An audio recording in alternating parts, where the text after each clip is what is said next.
मैं जैसे बीआरआई का मतलब ये था कि आप किसी देश में आपने सड़क बना ली, जहां आपने सड़क बनाया वहां मकान भी बनाया, वहां कॉलोनी भी बनाई और आपका विस्तारवादी अप्रोच पहुंचता रहा। अब मैं सिंह साहब, मैं आपको यहां पर जोड़ूंगा कि बीआरआई फेल हो गया, सीपैक बिल्कुल खत्म होने की कगार पर है।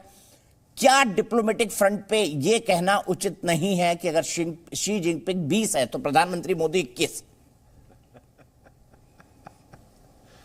नहीं दीपक जी, इसमें तो कोई शक नहीं कि प्रधानमंत्री मोदी जी का लोहा आज पूरी दुनिया मान रही है।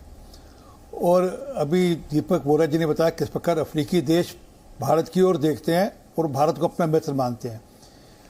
कोविड एक टर्निंग पॉइंट था दुनिया की डिप्लोमेसी में, और भारत ने उसमें इनिशिएटिव जिस प्रकार से लिए, दुनिया भर के देशों को जिस प्रकार से वैक्सीनेशन भेजी, अपने देश के लोगों को भी चिंता करी और दुनिया भर के देशों को वैक्सीनेशन भेजी, उसको दुनिया भर के लोग मानते हैं। हर देश मानता है कि वो बड़ा इनिशिएटिव था, वो वैक्सीनेशन मैत्री बहुत रंग लेकर आई।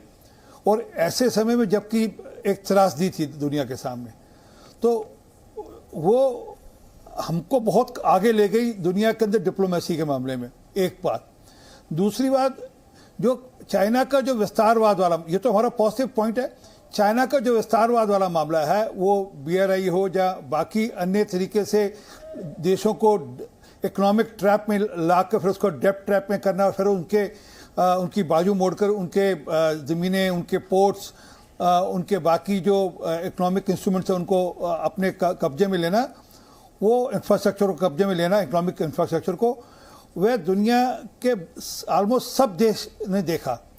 वो श्रीलंका ने तो देखा ही देखा, वो अब पाकिस्तान में भी समझ में आने लगा कि अब हालांकि वो स्ट्रैप में है पाकिस्तान, क्योंकि इकोनॉमिकली बहुत बुरी हालत में है, परंतु उनके लोगों को समझ में आ गया कि क्या है।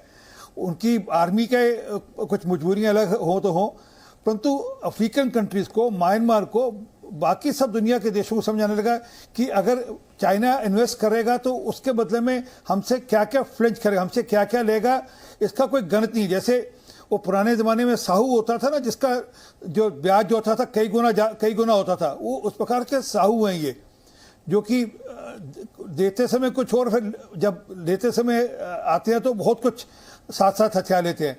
तो दुनिया देख पा रही है, और हमारी जो प्रधानमंत्री मोदी जी की नीतियाँ हैं, जिस प्रकार से वह दुनिया के सामने आज एक नया एजेंडा रख रहे हैं, वो सोलर का हो, वो वर्ल्ड इकोनॉमी के इश्यूज़ के ऊपर हो, जहाँ फिर वो किस प्रकार से हम दुनिया के अंदर एक देश, मतलब एक दुनिया को एक तार में परोएं, वह भी दुनिया देख पा रही है कि भारत किस प्रकार से अपनी तरक्की नहीं देख रहा, दुनिया की तरक्की देख रहा है, उसके साथ अपनी तरक्की देख रहा है। ये फर्क है चाइना और इंडिया के बीच में, चाइना और भारत के बीच में। ठीक है, मैं समझ गया आपकी बात। अब मैं आता हूं मिलिट्री पॉइंट पर। दीपक वोरा जी, हमारे जो डिसएंगेजमेंट बात चल रही है उसको लेकर कई तरह के सवाल भी उठते हैं, क्योंकि डोमेस्टिक पॉलिटिक्स है और हमारा जो है डेमोक्रेसी बहुत वाइब्रेंट है। लेकिन मैं एक डिप्लोमेसी के छात्र के तौर पर यह समझना चाहूंगा आपसे कि ये जो डिसएंगेजमेंट का प्रोसेस है, ये कितना कंप्लीट हो पाया है और क्या भारत का इसमें अपर हैंड है?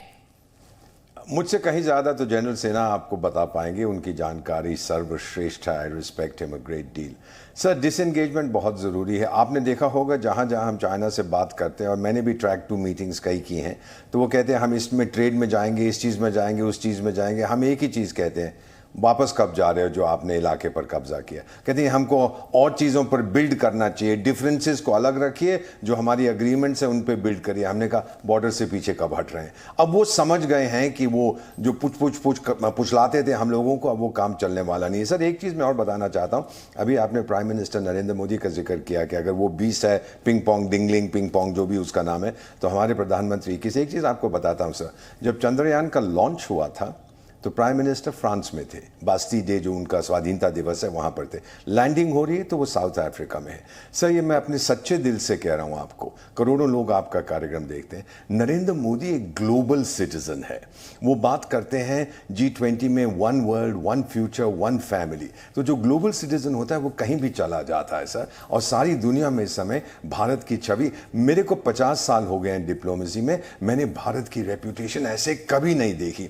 आपने अभी जिक्र किया चाइना ने कुछ देशों को डेट ट्रैप में फंसाया। सर चाइना खुद क्रेडिट ट्रैप में फंस गया है। जिन लोगों को जिन देशों को पैसे दिए हैं उसमें 150 में से 60 तो कहते हैं हम वापस नहीं करेंगे, कर लो जो करना है। कीनिया में मैं गया था सर, अपने वैक्सीन की बात की थी, वैक्सीन मैत्री की। मैं इतना बताना चाहता हूं सर कि हमारे बीजेपी के प्रवक्ता भी यहाँ है, उनको खुशी होगी ये जानकर।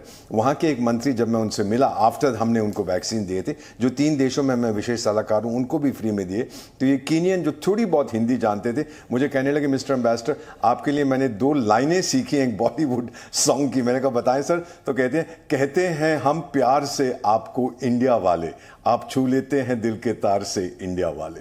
इससे बड़ी चीज क्या हो सकती है सर, जो गुडविल है इंडिया के लिए इन देशों में। सर ये ना हमारे चाचा है, ना हमारे ताए हैं, ना हमारे भतीजे हैं, ना हमारे दामाद हैं, ना हमारे ससुर हैं, लेकिन फिर भी आके प्रधानमंत्री ने जब हमारे पास वैक्सीन नहीं थी, पूरी नहीं थी, तब भी इनको दी सर। इसीलिए तो वासुदेव कुटुंबकम का जो आज फीलिंग है, सारी दुनिया इसको मानती है कि अगर आज एक चमकता हुआ सितारा, चाइना तो रिसेशन में, आप ये जानते हैं 2 क्वार्टर में उसकी ग्रोथ नेगेटिव, जर्मनी रिसेशन में है, इटली ने तो BRI को ऑफिशियली छोड़ दिया, बोला इट्स अ विकेड डिसीजन।